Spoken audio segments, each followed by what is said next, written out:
બગદાણામાં કોળી સમાજના યુવક નવનીતભાઈ ઉપર જે હુમલાની ઘટના બની છે તેના કારણે સમગ્ર કોળી સમાજમાં ભારે આક્રોશ છે. આને લઈને કોળી સમાજના જે આગેવાનો છે, રાજકીય નેતાઓ છે, મંત્રી પરસોત્તમ સોલંકી ખુદ આ કેસમાં સંજ્ઞાન લીધું છે ને છોકરાને ન્યાય મળે તે માટેની વાત પણ તેમના વિડીયો કોન્ફરન્સના માધ્યમથી કરી હતી. તો દિવ્યેશ સોલંકી છે, તેમની સાથે વાતચીત કરીએ. દિવ્યેશભાઈ, સૌપ્રથમ તો કોળી સમાજ પર અવારનવાર આ પ્રકારના ઘટનાક્રમો બની રહ્યા છે, ક્યાંક હુમલાઓ થઈ રહ્યા છે, ક્યાંક હત્યાઓ થઈ રહી છે. તો આ ઘટનાને કઈ રીતે જોઈ રહ્યા છો? કેમ આ અસામાજિક તત્વો કે ગુનેગારો એટલા બેફામ બન્યા છે કે આવી ઘટનાઓને અંજામ આપી રહ્યા છે? જો અસામાજિક તત્વની માનસિકતા જ આવી હોય છે એટલે એને અસામાજિક તત્વ કહેવામાં આવે છે. એટલે એ જે રીતની બેફામગીરીથી આ વિડીયો ઉતાર્યો અને બધાને મોકલાવ્યો લોકોના વચ્ચે, ભાઈ, તો એની સામે સરકારે પગલાં લીધા છે. અને આજે સમાજનું મૌરી મંડળ, ધારાસભ્ય, સાંસદો બધા સીએમ સાહેબને રજૂઆત કરવા ગયા હતા અને 2 જ કલાકમાં સરકાર આ બાબતે ખૂબ ચુસ્તપૂર્વક એનું પાલન કરે છે. 2 જ કલાકમાં એસઆઈટીની ટીમ રચાઈ ગઈ અને સારામાં સારા અધિકારીઓ આમાં આપ્યા છે અને એની યોગ્ય તપાસ પૂરેપૂરી થાય અને આમાં જે કોઈ પણ નાના મોટા આમાં વિવાદમાં હશે, કોઈની સંડામણી હશે, કોઈને બક્ષવામાં નહીં આવે. દિવ્યેશભાઈ, નવનીતભાઈ ખુદ આરોપ કરી રહ્યા છે કે આ કેસમાં માયાભાઈ આહિરના પુત્ર જયરાજ આહિરની ભૂમિકા છે, કેમ કે એમનો ફોન આવ્યો મારા પર. બીજા દિવસે કેટલા શખ્સોએ તેમને લાકડી ધોકાવડે માર માર્યો. એમાં વાંક એવું હતું કે એમણે ધ્યાન દોર્યું કે ભાઈ આ વાત તમે જે કરી છે જાહેર મંચ પરથી, એ વાત ખોટી છે. એ બાબતે એમને મારામારી કરી. તો આ સ્ટેટમેન્ટને, ફરિયાદીના સ્ટેટમેન્ટને આપ કઈ રીતે જોશો? જો સૌ પ્રથમ પહેલા તો હું ક્લિયર એક વાત કરું, આમાં કોઈ પણ આરોપી હશે, XYZ ગમે એ વ્યક્તિ હશે, આરોપી હશે, એ કોઈ પણ મદદ કરી હશે તો એ આ ગુનામાં આવવાનું છે. એમાં કોઈ શંકાનું સ્થાન નથી. એટલે એનાથી વિશેષ તો બીજું કાંઈ આમાં આવતું નથી, કાંઈ કહેવાનું આવતું નથી. અમારે કોઈ પણ હોય XYZ એ આવવાનું જ છે આમાં. અને આજે સરકારે આટલી સારી એક ટીમ નીમી છે જે નાનામાં નાના વિષયો જે ઇનકેસ કોઈ તપાસ અધિકારીથી બાકી રહી ગયા છે, એ આ તપાસ અધિકારીઓ સારામાં સારા રિટાયર્ડ IPS છે, ISO છે, ચાલુ અમુક સારા સારા લોકો છે, તો એની તપાસ પૂરી કરશે. બીજી વસ્તુ એવી પણ છે, એવો આક્ષેપ નવનીતભાઈ કરી રહ્યા છે કે તેમના પરિવારને પોલીસ દ્વારા ધમકાવવામાં આવી રહ્યા છે કે તમે આવી રીતે જે નિવેદનો આપી રહ્યા છો તેવું ના કરો, તમે રાજકારણ ના કરો.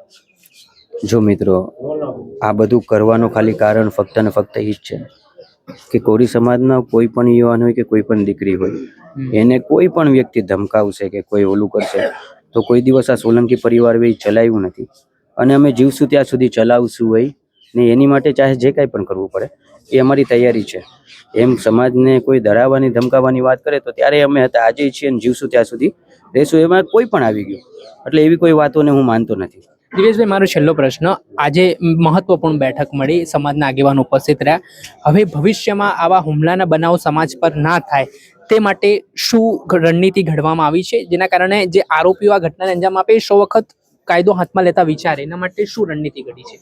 આજે બધા ધારાસભ્ય, સાંસદો, તમામ સમાજના મેન પ્રમુખો બધા ઉપસ્થિત રહ્યા. આજે આપણે જોયું હશે 500 થી 700 લોકો ખાલી સમાજના મેન પદાધિકારીઓ આજે ઉપસ્થિત રહ્યા.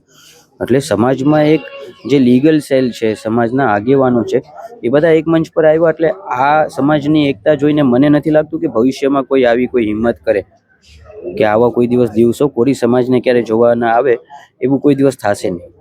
કેવું પણ એંગલ કહેવામાં આવી રહ્યું છે કે રાજકારણ, કે ભાઈ આમાં તળાજા બેઠક છે, એ કોળી સમાજના પ્રભુત્વવાળી બેઠક છે, એટલે એમાં જયરાજ આહીનું નામ ચાલી રહ્યું છે કે એમને ચૂંટણી લડાવવામાં આવી શકે છે, એટલે ક્યાંક ને ક્યાંક વિરોધ વધુ ઉગ્ર બન્યો છે આ કેસ. ના, જો આને ઇલેક્શનને કોઈ વસ્તુ લાગતી વળગતી નથી, બરાબર કે નહીં? કે કોઈ આવો કોઈ મુદ્દાને લાગતા વળગતા નથી.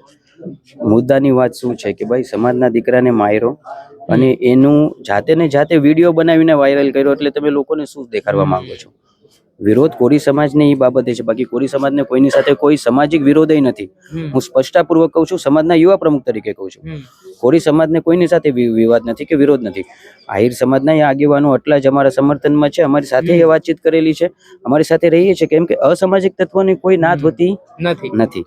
એટલે ઘણી બધી વિષયોમાં અમે મૂકીએ છીએ. અમારા સમાજના યુવાનો બોલે છે કે ભાઈ આ સમાજ લેવલની વાત નથી, આ જે છે દીકરાને ન્યાય અપાવવાની વાત છે ને. એ તો કાલે હતું, આજે હતું ને હંમેશા રહેવાનું છે. ચોક્કસથી ખૂબ ખૂબ આભાર. આ હતા હીરાભાઈ સોલંકીના પુત્ર દિવ્યેશભાઈ સોલંકી. તેમના મામલે પ્રતિક્રિયા આપી છે અને આજે સમગ્ર મામલો છે.